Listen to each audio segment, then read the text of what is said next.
Salve galera, que vos fala o Sam. E aí, o que vocês acharam desse novo capítulo de Chainsaw Man aí, o 99? Vocês gostaram? Ou não, não tanto, mais ou menos? Eu particularmente gostei. Foi um capítulo mais de transição, digamos assim, porque teve retorno de personagens, que a gente já viu.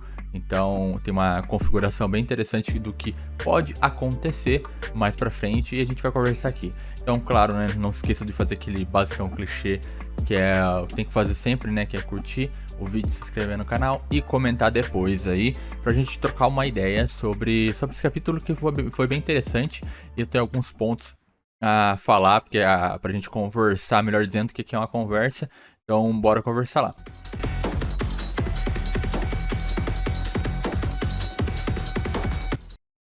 Começando primeiramente, né, com algo interessante que o demônio da guerra ele fala, né, pra Mitaka, que ele não conhece a sociedade humana, né? Depois que ela acorda, né, ela acorda, que vê que ela achou que é um sonho e tal, eles têm um diálogo meio bem rápido assim sobre do que o demônio da guerra ele não conhece a sociedade humana, por isso que ele não tomou posse do controle do corpo inteiro dela, da Mitaka.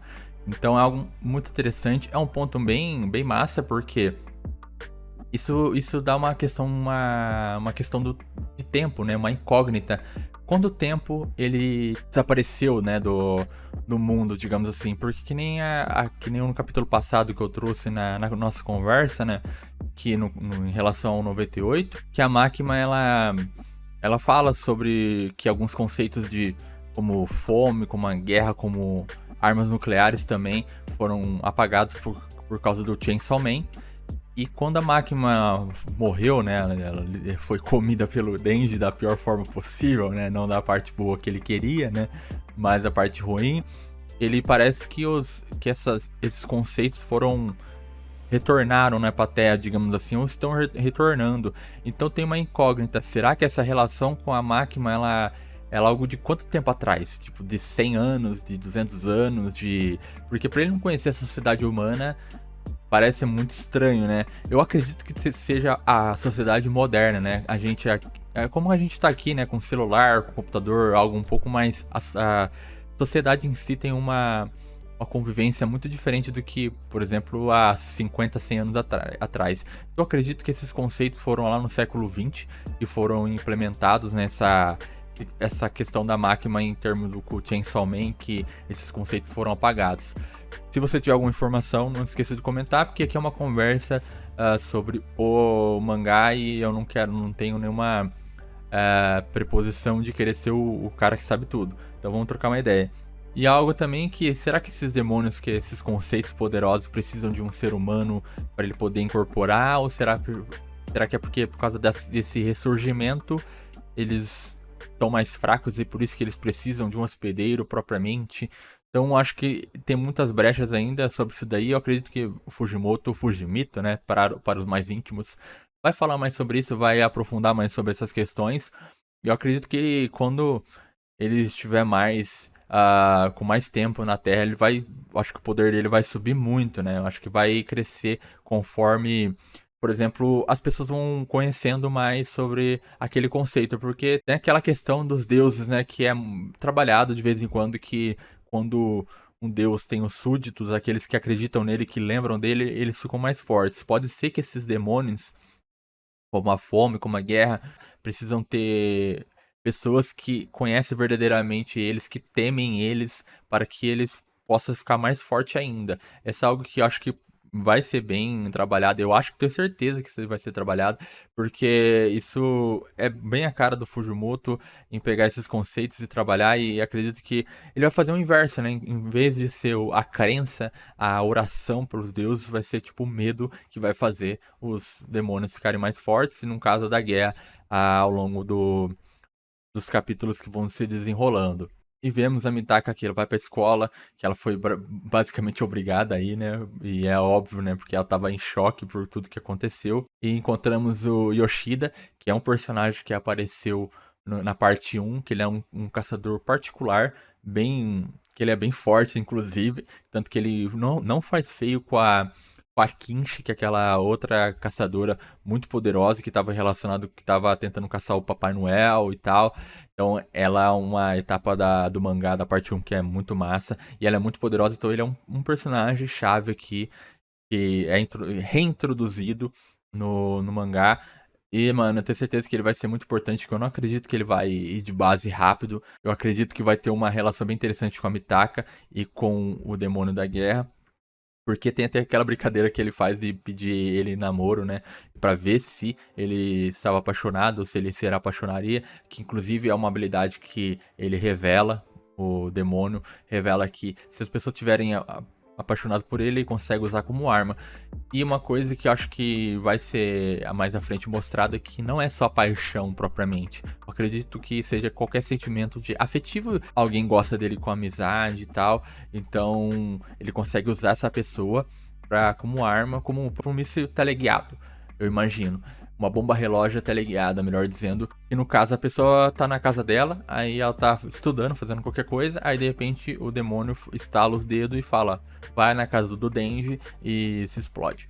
Isso pode acontecer, e eu acredito que vai acontecer, porque eu acho que a briga do Chainsaw Man, né, do Denji com o demônio da guerra vai ser algo, por enquanto, vai ser uma caça, digamos assim, com o caçador e a presa, né? Que no caso o Denji, que seria a presa, e o caçador vai ser o demônio da guerra. Por enquanto, obviamente vai ter aquele confronto direto, mas acredito que a primeiro momento pode ser que ele esteja recuperando a força dele, ou ele só é o estilo dele de agir, não quer sujar a mão dele de sangue propriamente, ele prefere, vou mandar, que é pelo caminho mais fácil, digamos assim. Então pode ser que aconteça muito disso daí, e seria bem, bem legal para ter uma dinâmica diferente, além de só a briga direta, né, que a gente sempre tem nos mangás. Eu acho que vai ser uma dinâmica de confronto bem interessante. Então Yoshida, não acredito que ele vai ser uma arma a primeiro momento. Eu acho que ele vai demorar bastante, porque eu acredito que tanto pela parte final que mostra eles como um trio, né, que vai ser formado um trio para caçar um demônio para entrar num clube. Então eu acredito que ele vai ser bem importante pra depois, até porque ele é um personagem que é forte. Eu não acredito que ele vá cair numa tentação de se apaixonar pela Mitaka ainda. Pode ser que aconteça e ele seja usado como arma. Então, e ele tem muito contato, porque ele é um caçador já renomado, né? Forte pra caramba. Até a Máquina elogiou ele já. Então, um personagem-chave que eu não acredito que vai ser escada ainda. Ele pode até desenvolver um romance, né? Imagina, seria bem interessante. Eu gosto de romance. Acho que seria bem legal se ele tivesse um relacionamento com a. Desenvolvimento, não que tenha um relacionamento de fato, mas um desenvolvimento com a Mitaka seria bem interessante. Porque ele também percebe, né? O Yoshida é bem astuto. Aparentemente, né? Que ele percebe que. Da cicatriz, né? Eu acho que a cicatriz é algo visual de fato. Então ele percebeu. Aquilo pode ser que ele tenha falado: é só um impulso. E essa cicatriz aí pode ser só um impulso, ou ele tem algum conhecimento prévio sobre aquela situação. Eu acredito que ele tem um conhecimento prévio e ele pode estar tentando manipular aquela situação toda para que ele faça com o Chainsaw Man, para que o Denji, no caso, possa pegar primeiro o demônio do que o demônio pegar ele, né? Então pode ser que aconteça essa dinâmica, tem muita coisa. Abre muita possibilidade, e eu gosto de pensar em várias possibilidades que deixam o mangá mais interessante. Uma obra fica bem mais interessante quando tem várias ramificações que podem acontecer. Muito massa mesmo. Então temos a parte final, com o trio sendo formado para entrar no clube, e o Denji tá naquela escola, né? Que ele entrou na escola para poder viver a vida dele, e ele, enquanto isso, ele é tipo, praticamente um super-herói muito famoso, e ele tem o disfarce dele como o Denji. Então vai ser bem legal toda essa dinâmica e formação do trio. Será que o Denji tá, né, nesse conglomerado para entrar no clube de caçadores? Será? Eu acho que vai estar, porque para ficar unidos, né, os dois. Mas pode ser que, por já deixar muito próximo, pode ser que seja uma saída muito difícil pro Fujimoto. O Fujimito, ele se manusear lá para ele poder fazer uma narrativa um pouco mais, como eu falei, né, anteriormente, né, de uma caça, de uma caça, né, propriamente, né, da presa do caçador.